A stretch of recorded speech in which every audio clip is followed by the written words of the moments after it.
पर्यायवाची शब्द। जो शब्द एक ही वस्तु या विचार का ज्ञान कराते हैं उन्हें हम पर्यायवाची शब्द कहते हैं।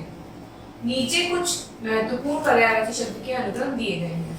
मतलब जिन शब्दों को हम और भी शब्दों को के रूप में बोल सकते हैं, मतलब अर्थ उनका सेम होता है, उनको पर्यायवाची शब्द कहते हैं। जैसे पढ़िए अमृत, अमृत को हम अमीय, सुधा, सोम, मधु, पीयूष, सुरभो भी कह सकते हैं।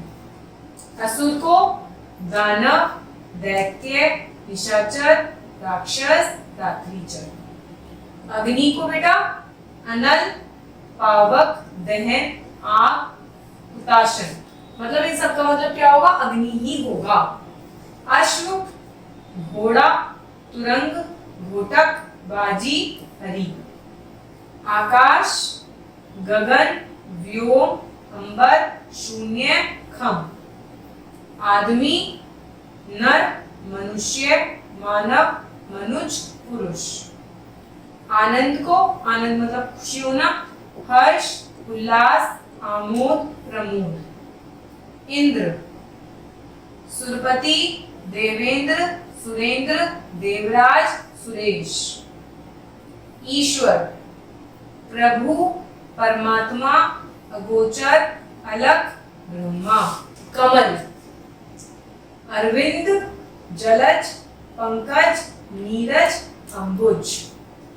कामदेव, मनोज, मदन, रतिपति, अनंग, काम। कामना मन की इच्छा, लालसा, इच्छा, अभिलाषा, आकांक्षा। कपड़ा, अंबर, वस्त्र, चीर, पट, वसन। केश मतलब बाल, बाल, अलख, कच्छ, चिकुर। कृष्ण भगवान है, आप तो जानते हैं, वो क्या क्या कह सकते हैं? घनश्याम, मुरारी, केशव, हरि, गोविंद। खरगोश को क्या क्या कह सकते हैं बेटा? शशक, शश, खरहा, तीव्रधारी। गणेश जी को गजानन, गणपति, लंबोदर, गौरीसुत। गज, हाथी, दंती, हस्ती, कुंजर, कर्ण। गंगा जी को क्या क्या कह सकते हैं हम लोग? सुरसरी, देव नदी, भगीरथी, त्रिपथगा। ग्रह मतलब घर, आलय, सदन, निकेतन, आगार। चंद्रमा को शशि, विधु, मयंक, सोम, निशापति। जल को अंबु, नीर, पय, तोय, उदक। जग को क्या कह सकते हैं बेटा? जगत, विश्व, लोक, संसार। तालाब को तड़ाग, सरोवर, जलाशय, ताल, सर। दास को सेवक, अनुचर, गुलाम, नौकर, किंकर। देवता को देव, सुर, अमर, आदित्य, दैत्यादि। तो इन सबका मतलब भी क्या होगा? देवता होगा। दिन, वासर, दिवस, वार, दिवा, अहन। धन को क्या कह सकते हैं बेटा? कोश, संपत्ति, रुपया, जीविका। दुख, संकट, यातना, वेदना, कष्ट। दूध को पय, नीर, दुग्ध, अंबु, क्षीर। नदी को बेटा सरिता, तटनी, तरंगिणी, सलीला। पति को नाथ, भरतार, जीवन साथी, प्राणनाथ। पत्नी को भार्या, सहचरी, स्त्री, बहू, वल्लभा, अर्धांगिनी भी कहते हैं। पहाड़, गिरी, अचल, पर्वत, नभ, शैल। पक्षी को खग, विहंग, द्विज, अंडज, पखेरु। पुत्र को आत्मज, नंद, तनय, पुत्र, वत्स। पुत्री को बेटा बेटी, आत्मजा, दुहिता, तनया, नंदिनी। फूल को पुष्प, प्रसुम, कुसुम, सुमन। बिजली को क्या क्या कह सकते हैं बेटा?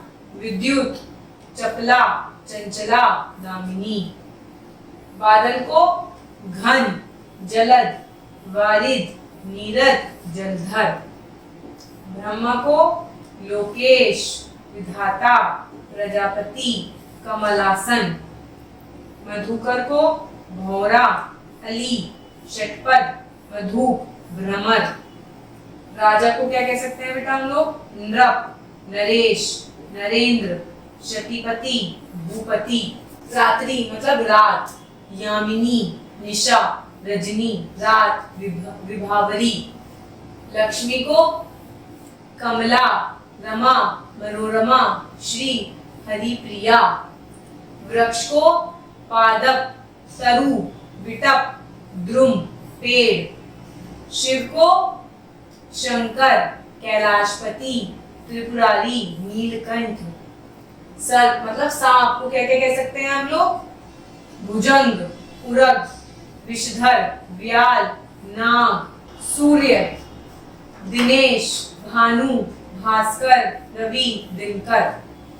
सरस्वती, भारती, शारदा, वाणी, तिला। सिंह को क्या क्या कह सकते हैं? केहरी, केसरी, मृगेंद्र, पंचमुख। सागर को बेटा जलधि, पयोधि, उदधि, वारिधि, अंगुधि। स्त्री को महिला, नारी, वनिता, रमणी। सुंदर को क्या क्या कह सकते हैं बेटा? रम्य, रमणीक, मनोहर, मनमोहक। सुख को उल्लास, हर्ष, प्रमोद, आनंद। हाथी को गज, मतंग, दंती, नाग, हरि। हाथ को बेटा कर, पाणी, हस्त, भुजा, बाहु। हिरण जो जानवर होता है। सारंग, तुरंग, हरिण, मृग। हिमालय को बेटा पर्वतराज, हिमवान, नागराज, नगेंद्र। हृदय को रिधि, वाम पार्श्व, उर, वक्ष स्थल। तो इस तरीके से इन सब का मतलब वही होता है जो इनका मतलब होता है। कुछ शब्दों को हम बहुत अलग अलग तरीके से बोल सकते हैं, उन्हें हम पर्यायवाची शब्द कहते हैं। Thank you.